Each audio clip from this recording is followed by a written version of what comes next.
The room was silent, a heavy, waiting silence. The only light came from a single desk lamp, casting long shadows that seemed to cling to the walls like ghosts.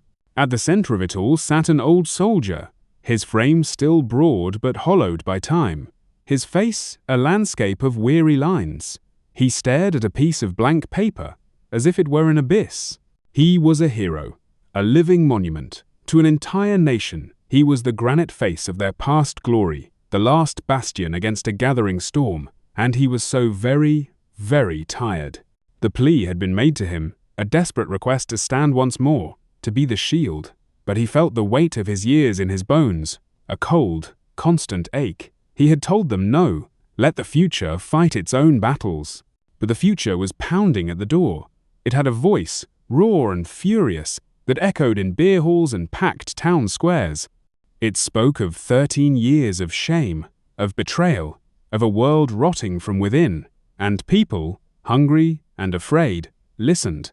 They heard not just anger, but a terrifying promise, purity, strength, a hand to tear down the rotten world and build something brutally new.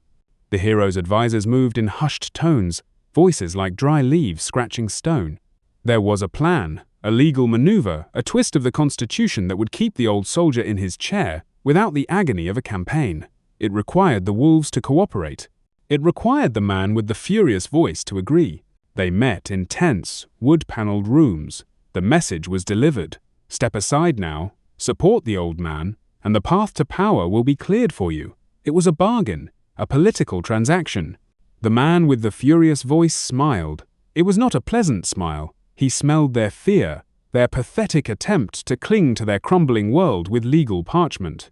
He had no citizenship in this country he sought to rule, a technical detail, a petty barrier. But he knew a secret. Power doesn't ask for permission.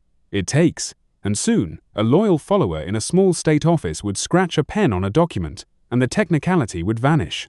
The stateless man would become a citizen, a candidate. The deal was not just rejected, it was used as a weapon. You, he accused, are the ones who would break the law. I stand for order. He needed more than legality. He needed an army of a different kind. Gold. He stood before the masters of coal and steel, in a room thick with cigar smoke and quiet suspicion. These were men of absolute order, of ledgers and output. They distrusted his rabble, the socialist poison some of his own followers preached.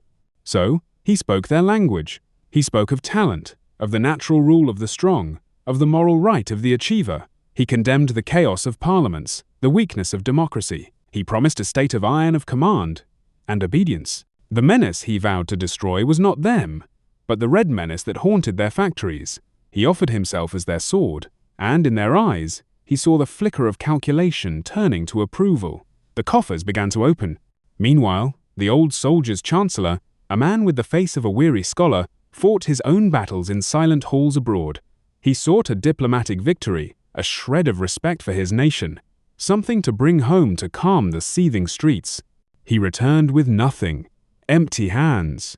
The wolves in his own parliament snapped at his heels, howling for his fall. He survived, but only by clinging to the support of the very socialists the right despised. He was a man on a crumbling ledge. And so, the stage was set, not for a coronation, but for a collision. The old hero, against his will, was pushed back onto the field. His campaign was one of radio-static and grainy film, a relic appealing to memory. His supporters cried, "Smash the extremist! Vote for the shield!" But the shield was tarnished. Whispers followed him. Was the great victory truly his? Did he not send the emperor slinking away into exile? And the grand estate, a gift from grateful industrialists, was it not quietly signed to his son to skirt the taxman? The saint had human flaws. The furious voice was everywhere. It was on leaflets raining from the sky, on posters staring from every wall. It was in the air, broadcast from roaring crowds. The man was a dynamo, a whirlwind crossing the country, speaking to oceans of uplifted, desperate faces. He did not attack the old hero directly. He spoke of him with a pity that was more cruel than any insult. A man of the past, he sighed, a noble figure, now used as a puppet by the very vermin who stabbed us in the back. His promise was not memory, but dawn. A new, clean, brutal dawn. The people came to the polls in a flood a river of anxiety and hope. The result was a shock that echoed in the silent palaces and the roaring beer halls alike. The old hero had won, but not enough. He stood just short of the ultimate victory. He had been bled by the wolves on his own side, the landowners and veterans who turned their backs on him for a harder, purer vision. He had needed them, and they had abandoned him. And in second place, far closer than anyone had dreamed, was the future, the furious voice. 11 million souls had shouted his name. He had not won, but he had shaken the world.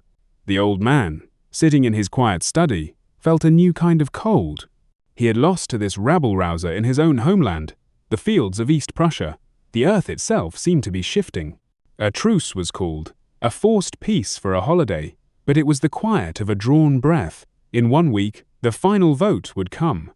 The nation hovered between a fading past and a terrifying future, its heart pounding in its chest, waiting for the last, decisive blow to fall. The truce was an illusion. The air itself was electric, tense with unspoken shouts. In the quiet study, the old soldier felt the distance between himself and the country he loved.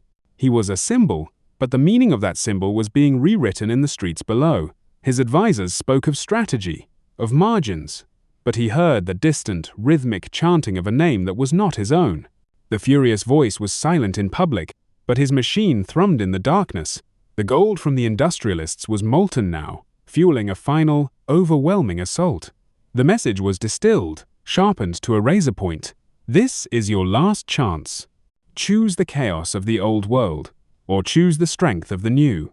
Choose the puppet, or choose the savior. The propaganda was not policy. It was a feeling, a wave of resentment, national pride, and seething anger made manifest. It was the promise that humiliation would end, that someone would finally pay. The Chancellor, the weary scholar, was now a ghost in his own government. He campaigned tirelessly for the old hero, his voice growing hoarse, but his words sounded like an epitaph for an era everyone was desperate to escape. He spoke of stability, of constitution, of slow and careful repair. To the man who had lost his job, whose children were hungry, whose future was a closed door, it sounded like the whispering of a fool. The final week of campaigning was a fever dream. The furious voice returned to the stage, a comet blazing across the political sky. His speeches were no longer just attacks, they were visions. He painted a picture of a Germany reborn mighty, united, purged of weakness. He spoke of a Volk, a people, bound not by law but by blood and will. He did not ask for votes. He demanded a revolution at the ballot box. And the crowds, larger than ever, screamed their devotion. It was not political support, it was raw, emotional surrender. The old hero made one last, somber appeal. His voice, once the thunder of armies, was now the rustle of old parchment over the radio. He defended his record, he appealed to reason, he warned of the cliff's edge. But the warning was drowned out by the pounding, rhythmic hope of the other side.